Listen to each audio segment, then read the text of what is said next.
2 अप्रैल दिन शनिवार दिल्ली में रानी झांसी रोड पर डॉक्टर अंबेडकर भवन में इस आंदोलन को पूरी तरह से शुरू किया जाएगा। वो इस देश के लोकतंत्र को खत्म कर रहे हैं। 2024 में आएगी तो उसके बाद कोई भी चुनाव नहीं होगा। मैं लिख के दे रहा हूं इस बात को। अगर ईवीएम रहेगी तो भाजपा रहेगी, भाजपा रहेगी तो कोई भी किसी को भी कुछ मिलेगा नहीं। गरीब हो, मजदूर हो, मध्यम वर्ग हो, पूरी तरह से तबाह होगा। आप देख रहे हैं क्या इलेक्शन कमीशन क्विंट की उस आरटीआई का जवाब दे पाया है जिसमें इलेक्शन कमीशन से पूछा गया था कि 2019 में वीवीपैट की पर्चियों की गिनती क्या है, काउंटिंग क्या है। 2014 से पहले 15 साल में कितनी ईवीएम मशीन चुनाव आयोग को ईसीआईएल और बीईएल, ये 2 कंपनियां जो सप्लाई करती हैं, इन्होंने जो मशीनें दी उसमें 20 लाख मशीनों का अंतर था जिसका मुकदमा पड़ा हुआ।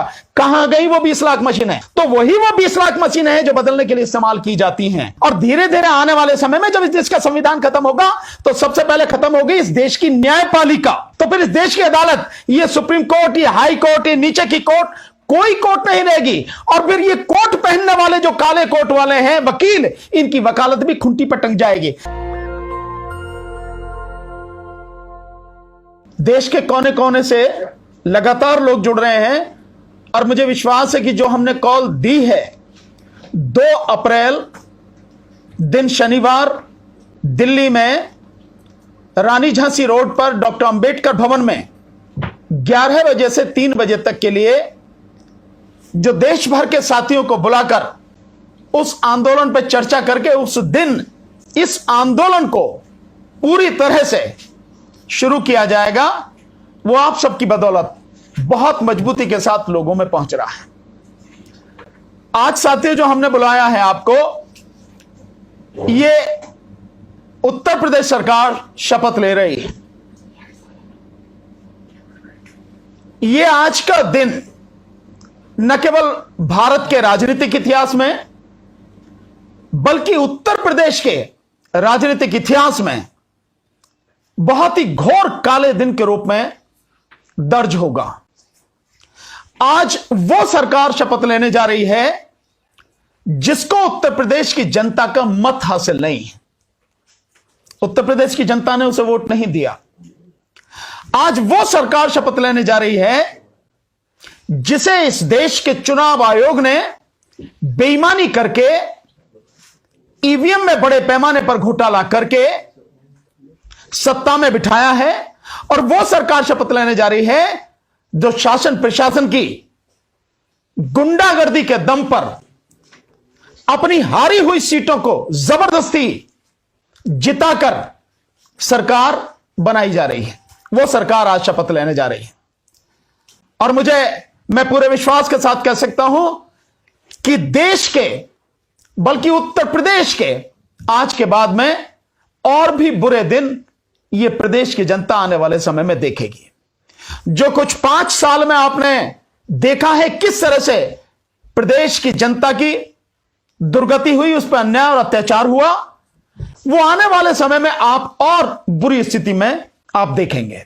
केवल इतना ही नहीं है कि जो बेरोजगार है बेरोजगारी और ज्यादा बढ़ेगी, बेरोजगारों की स्थिति और ज्यादा बदतर होगी, देश में जो शिक्षा है वो पूरी तरह से खत्म होगी और केवल चंद लोगों के हाथ में शिक्षा रह जाएगी। क्योंकि निजीकरण में जो हालत है, जैसा बताया अभी डॉक्टर साहब ने, वो निजीकरण होने पर जो फीस है वो बहुत बढ़ जाएगी और गरीब आदमी का बच्चा नहीं पढ़ पाएगा। इसी एजुकेशन पॉलिसी में एक चीज और है जो मैं बताता चलूं, यूनिवर्सिटीज को यह अधिकार दिए जा रहे हैं कि वो अपना सिलेबस अपने आप तय करें और अपना फीस का जो स्ट्रक्चर है, यानी किससे कितनी फीस किस सब्जेक्ट की लेनी है, वो भी अपने आप तय करें। इसका मतलब यह है कि 850 यूनिवर्सिटियां हैं तो क्या 850 सिलेबस होंगे? क्या 850 तरह की फीस स्ट्रक्चर होगा? यह भी देखने और समझने की जरूरत है। और यह सिर्फ और सिर्फ तबाही की निशानी है जो वो चाहते हैं, लोगों को उलझा के मूर्ख बना के। केवल यही नहीं, ये जो स्थिति जिस तरह से चल रही है, अगर यह सरकार भाजपा सरकार 2014 में आती है तो आप समझ लीजिए कि तबाही कितने बड़े पैमाने पर होगी उसका अंदाजा नहीं है। जो 2024 में आती है केंद्र में तो तबाही बड़े पैमाने पर होगी। केंद्र का जो काम है, संविधान जो कहता है सरकार कैसी होनी चाहिए, वेलफेयर स्टेट, कल्याणकारी राज्य। लेकिन कल्याणकारी राज्य नहीं होगा, वो विनाशकारी राज्य होगा। और क्यों होगा विनाशकारी? कि वो इस देश के लोकतंत्र को खत्म कर रहे हैं। 2024 में आएगी तो उसके बाद कोई भी चुनाव नहीं होगा, मैं लिख के दे रहा हूं इस बात को। और चुनाव नहीं होगा तो प्रजातंत्र खत्म, लोकतंत्र खत्म, देश का संविधान खत्म। और ये सब खत्म होने के बाद वो क्या स्थापित करेंगे? वो जो मनुवाद पर आधारित, मनुस्मृति पर आधारित उनका जो अपना कानून है वो उसको लागू करेंगे। और वो कानून क्या है? वो प्रजातंत्र का, लोकतंत्र का नहीं, वो राजतंत्र का है। और राजतंत्र में कल्याणकारी राज्य की जरूरत नहीं होती, ये वेलफेयर स्टेट प्रजातंत्र में होता है। तो जो कल्याणकारी राज्य है वो खत्म हो जाएगा, विनाशकारी राज्य शुरू होगा। और उसमें सबसे पहले क्या होगा कि कल्याण के जितने भी कार्यक्रम होते हैं वो सब खत्म हो गए, जिसमें एजुकेशन है, मेडिकल फैसिलिटी है और गरीब समाज के लिए और जो चीजें हैं। और जैसे ये फूड सिक्योरिटी एक्ट जो बना था, खाद्य सुरक्षा कानून 2013 में जो बना था, सब खत्म होंगे। जो आज लोगों को डाला जा रहा है कांटे में फंसा के, जो डाला जा रहा है चारा फंसाने के लिए, मछली को जैसे काटने से पहले उसको फंसाते हैं, ये सब खत्म हो जाएगा अपने आप। इसके अलावा जो खत्म होगा, क्योंकि वेलफेयर स्टेट नहीं है तो इस देश में 25 लाख आंगनवाड़ी हैं, वो आंगनवाड़ियों का काम खत्म हो जाएगा। आंगनवाड़ियों का कोई रोजगार नहीं होगा। जो आज थोड़ा बहुत है भी, वो 25 लाख आंगनवाड़ियां बिल्कुल बेरोजगार हो जाएंगी। इसके अलावा उनके साथ आशा वर्कर, एएनएम, मतलब कल्याण से संबंधित जितने भी हो, जनता के कल्याण से सारे जो योजनाएं हैं, सारे जो रोजगार हैं, वो सब खत्म होंगे।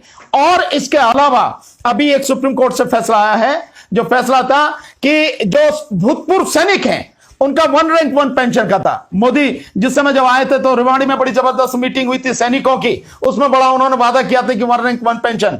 और जो 1 रैंक 1 पेंशन लागू किया वो नहीं था जो सैनिक चाहते थे, जिसका विरोध वो आज भी लगातार कर रहे हैं। जंतर मंतर पर रेगुलर धरना उनका चलता है। सुप्रीम कोर्ट में पिटीशन डाला था, वो उनका पिटीशन खारिज हो गया है। मतलब सीधा सा है कि जहां कहीं से भी अगर इस देश में पढ़ाई के लिए लोग आ सकते हैं, गरीब बच्चों को जगह मिल सकती है, उस सबको खत्म किया बहुत सिस्टमेटिक ढंग से है। भाजपा सरकार हर उस इंस्टीट्यूट को पूरी तरह से तबाह करने में लगी है, खत्म करने में लगी है, जहां कहीं से भी किसी इस देश के गरीब को, मध्यम वर्ग के बच्चों को एजुकेशन मिल सकती है, रोजगार मिल सकता है, मान सम्मान से जीने का कोई हक मिल सकता है, हर चीज को खत्म कर रही है। यह बड़े दुख की बात है कि देश में आज की तारीख में तकरीबन 7 से 8 लाख बच्चे हर साल विदेशों में पढ़ने जा रहे हैं। मतलब ये सोचने की बात है कि तकरीबन 2.25 से 2.5 लाख रुपया, 2.5 लाख करोड़ रुपया, 2.25 लाख करोड़ से 2.5 लाख करोड़ रुपया केवल उनके माता पिता विदेशों में फीस में देते हैं। बाकी और खर्चा अलग है। अगर सरकार ध्यान दे तो इतना पैसा इस देश में बच सकता है। सरकार ध्यान दे तो वो जो बच्चे 8 लाख वहां जाते हैं यही हो सकते हैं। लेकिन शिक्षा देना, रोजगार देना, स्वास्थ्य सुविधाओं को देना, किसानों की मदद करना, मजदूरों को सम्मानपूर्वक जीवन देना, यह भाजपा सरकार के कहीं भी उसके एजेंडे में नहीं है, उसकी नीयत में नहीं है। इसलिए यह जो सरकार बनी आज जो शपथ ले रही है, आने वाले समय के लिए बहुत ही खतरनाक इस देश के लिए स्थिति है। मैं कहूंगा कि लोगों को जाग जाना चाहिए।